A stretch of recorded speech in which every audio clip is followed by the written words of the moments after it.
नमस्कार दोस्तों, देखिए आज है 1 अक्टूबर 2025 और आज हम करने वाले हैं आज करंट अफेयर स्ट्रैटेजी के। ठीक है, आज का हमारा पहला क्वेश्चन है, हाल ही में राष्ट्रपति द्वारा किसको अगले 2 साल के लिए पुनः भारत का महान्यायवादी नियुक्त किया गया है?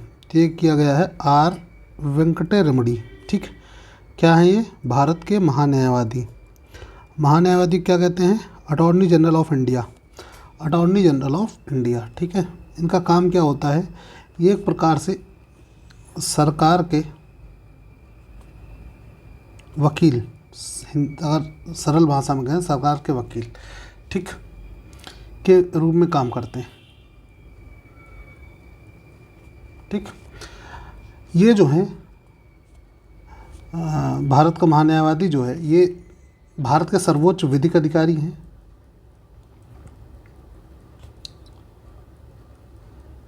सर्वोच्च विधिक अधिकारी। ठीक, इनको जो नियुक्ति है किसके द्वारा की जाती है? राष्ट्रपति द्वारा। राष्ट्रपति द्वारा इनकी नियुक्ति की जाती है और इनका जिक्र जो है वो आर्टिकल 76 में है। ठीक है, इनका कार्यकाल जो है, कार्यकाल राष्ट्रपति के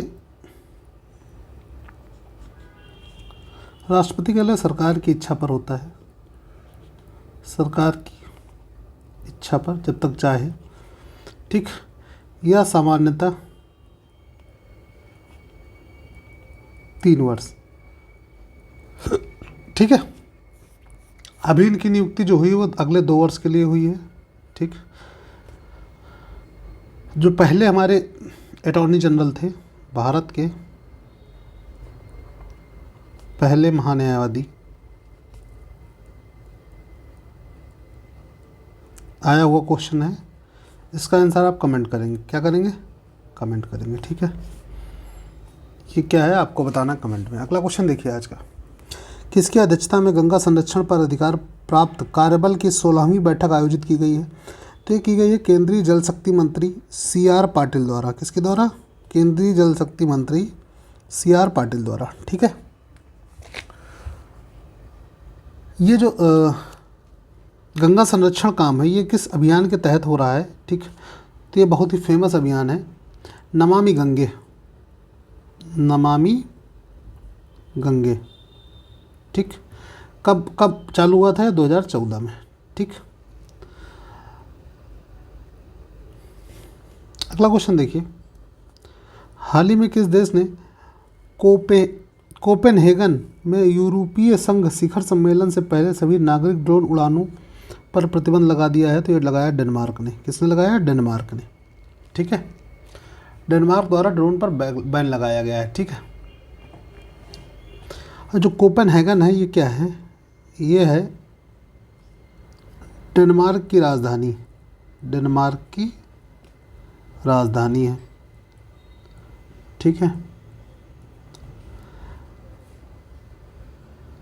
ये जो यूरोपियन यूनियन संघ है, यूरोपीय संघ,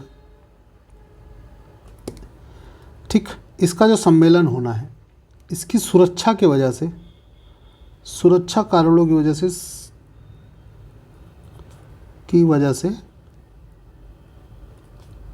बैन लगाया। काहे पे? ड्रोन पे, ड्रोन उड़ान पर बैन लगाया है। ठीक, सरकार ने, डेनमार्क की सरकार ने EU समिट जो है, ठीक, यूरोपियन यूनियन समिट, यूरोपीय संघ शिखर सम्मेलन के सुरक्षा कारणों की वजह से ड्रोन की उड़ान पर बैन लगाया है। ठीक है, डेनमार्क जो है ये नाटो का सदस्य रहा है। ठीक, नाटो का सदस्य है,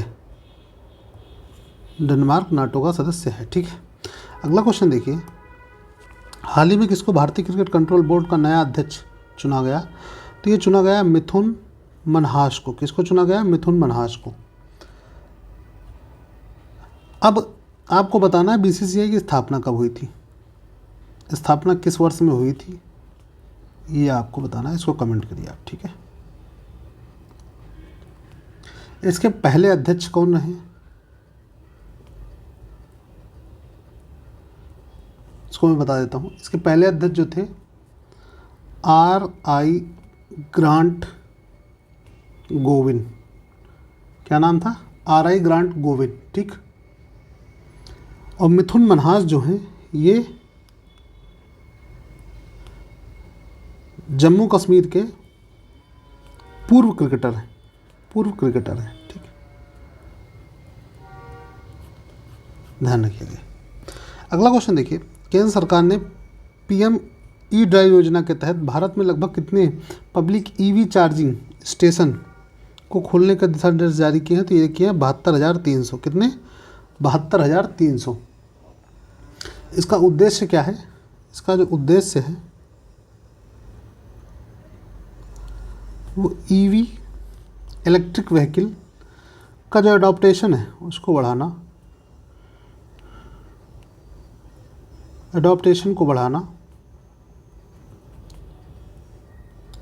ठीक है।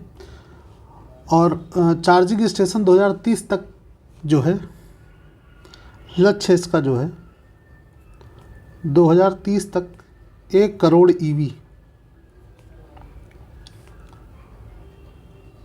स्टेशन का लक्ष्य है, ठीक। इसका मंत्रालय जो है वो विद्युत मंत्रालय प्लस भारी उद्योग मंत्रालय है, ठीक है, चीज़ से रिलेटेड। चलो इतना 2 पॉइंट पड़ जाते हैं इसके लिए, ठीक है। अगला क्वेश्चन देखिए, आयुष मंत्रालय द्वारा कहाँ देश के पहले एकीकृत ऑन्कोलॉजी अनुसंधान एवं देखभाल केंद्र का शुभारंभ किया गया है? ठीक, तो ये किया गया गोवा। ये क्वेश्चन हमारे कल की करंट अफेयर में भी था, ठीक। गोवा में किया गया। कहाँ पे किया गया? गोवा में, ठीक है। आयुष मंत्रालय कब बना था? एक चीज़ इसमें बढ़ा लीजिएगा, आयुष मंत्रालय जो है ये बना था 2014 में। कब बना? 2014 में। अगला क्वेश्चन देखिए, हाल ही में विश्व पैरा एथलेटिक्स चैंपियनशिप 2025 में किसने भारत के लिए पहला स्वर्ण पदक जीता? तो ये जीता है शैलेश कुमार ने, ठीक। किसने जीता? शैलेश कुमार ने।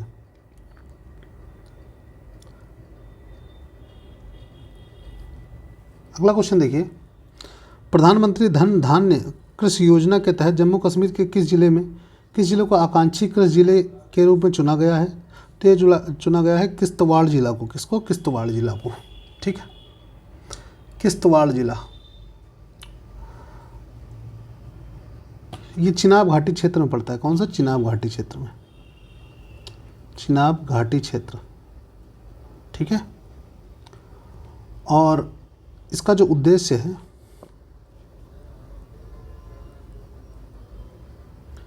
प्रधानमंत्री धन धान्य कृषि योजना का जो उद्देश्य है इसका उद्देश्य है कृषि क्षेत्र में सुधार लाना, कृषि क्षेत्र में सुधार लाना, ठीक है। अगला क्वेश्चन देखिए, किस मंत्रालय द्वारा 23 सितंबर 2025 को स्वच्छ शहर जोड़ी पहल की शुरुआत की गई? तो ये की गई है गृह एवं शहरी कार्य मंत्रालय, ठीक है। इसका उद्देश्य एक शहर को दूसरे शहर से जोड़कर बेस्ट प्रैक्टिसेस शेयर करना, ठीक है। क्या है? एक शहर को, इसका जो उद्देश्य है ना, इसका जो उद्देश्य है एक शहर को दूसरे शहर से जोड़कर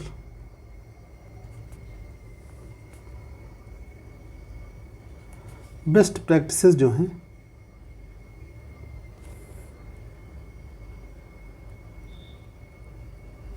शेयर करना, ठीक है। इसका जो प्रोग्राम है वो स्वच्छ भारत मिशन 2.0 है। कौन सा है प्रोग्राम? जो है इससे रिलेटेड है स्वच्छ भारत मिशन 2.0, ठीक है, ध्यान रखिएगा। अगला क्वेश्चन देखिए, भारत और किस देश ने संयुक्त रूप से अंतर्राष्ट्रीय दुग्ध दिवस के लिए प्रस्ताव को सह-प्रायोजित किया है? तो ये आयरलैंड किया है। किसने? भारत और आयरलैंड ने।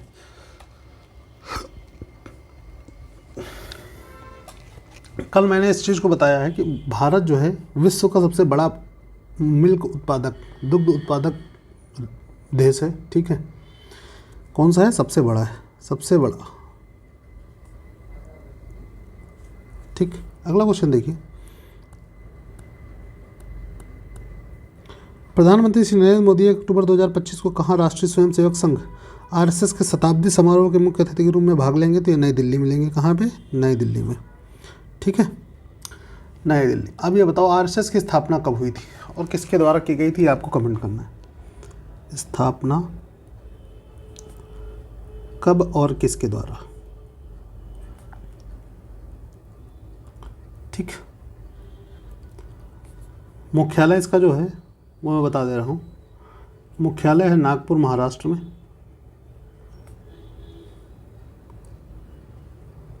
ठीक है। अगला क्वेश्चन है, वस्त्र एवं विदेशी राज्य मंत्री श्री पवित्रा मार्गरेटा 1 से 3 अक्टूबर 2025 तक किस देश का दौरा करेंगे? तो ये करेंगी रूस का। काहे का करेंगी? रूस का। ठीक। अगला क्वेश्चन देखिए, जीआई टैग वाला जोहा चावल किस राज्य से संबंधित है? तो यह है असम से। कहाँ से संबंधित है? असम से। ठीक, जोहा चावल। जीआई टैग अधिनियम कब पारित हुआ था भारत में? जीआई टैग अधिनियम ये पारित हुआ था 1999 में। ठीक। अगला क्वेश्चन देखिए, वर्तमान में कृषि राष्ट्रीय अर्थव्यवस्था में कितने प्रतिशत का योगदान देता है? तो ये 5.5% का योगदान है इसका, कृषि का। ठीक है। जीडीपी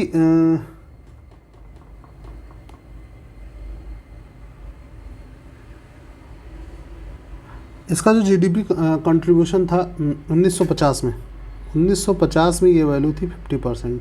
ठीक। और वर्तमान में यह है 5.5%। ठीक, ध्यान रखिएगा। अगला क्वेश्चन है,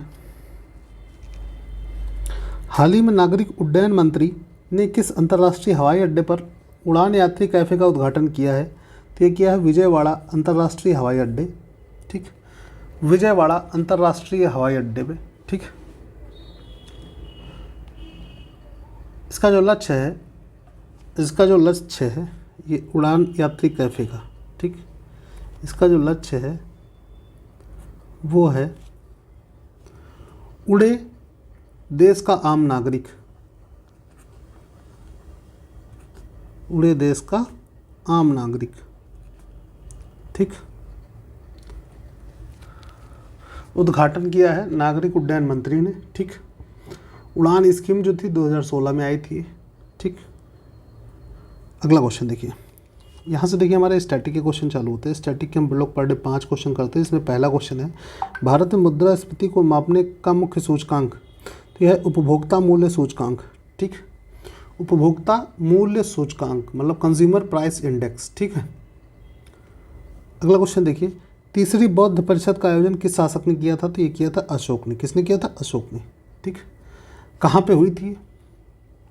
जो इसका स्थान था वो था पाटलिपुत्र, पाटलिपुत्र जो कि अब पटना है। ठीक, इसके अध्यक्ष कौन थे? इसको आपको बताना है, कमेंट करिए। ठीक है। और इसका उद्देश्य जो था बौद्ध संघ से भ्रष्टाचार दूर करना। क्या था? भ्रष्टाचार दूर करना। ठीक। अगला क्वेश्चन देखिए, किस शासक ने इलाही नामक धर्म की शुरुआत की? तो ये की थी अकबर ने। किस धर्म की? इलाही नामक। इसकी शुरुआत जो हुई थी वो हुई थी 1582 में। ठीक, और उसका उद्देश्य था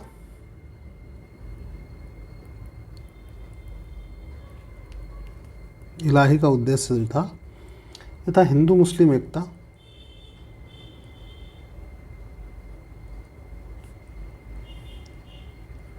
प्रमुख नीति इसकी जो थी सुलह ए कुल था। कौन सी? सुलह ए कुल, ये इसकी प्रमुख नीति थी। ठीक, लेकिन ये क्या रहा? असफल रहा। ठीक है, ध्यान रखिएगा, ये असफल रहा। अगला क्वेश्चन है, पृथ्वी की वायुमंडल की सबसे निचली परत कौन सी है? तो इसको क्षोभ मंडल कहते हैं, ट्रोपोस्फेयर। ठीक, क्षोभ मंडल, क्षोभ मंडल, ट्रोपोस्फेयर। ठीक है, इसकी ये जो इसकी दूरी है वो सरफेस से 12 किलोमीटर दूर पे है। सरफेस जो अर्थ सरफेस है उससे 12 किलोमीटर दूर। जितने भी वेदर के फेनोमेना होते हैं, मतलब जो भी मौसम की प्रक्रियाएं हैं वो इसी में होती हैं। किस में? क्षोभ मंडल में। अगला क्वेश्चन देखिए, कौन सा विटामिन सूर्य की रोशनी से प्राप्त होता है? तो होता है विटामिन डी। ठीक, इसको हम लोग विटामिन डी को सनशाइन विटामिन भी कहते हैं, सनशाइन विटामिन। ठीक, इसकी डिफिशियंसी से कौन से रोग होते हैं ये आपको कमेंट करना है। ठीक, इसके जो स्रोत हैं, सोर्स इसके हैं सनलाइट, फिश, एग आदि। ठीक है, तो हमारे 20 क्वेश्चन ये कंप्लीट होते हैं। ठीक, पीडीएफ मैं अपने टेलीग्राम चैनल पर डाल दूंगा, शाम तक एक बार रिवाइज कर लीजिएगा, बाकी सारे क्वेश्चन कंठस्थ हो जाएंगे। ठीक, मिलते हैं अगले वीडियो में, तब तक के लिए बाय बाय, टेक केयर।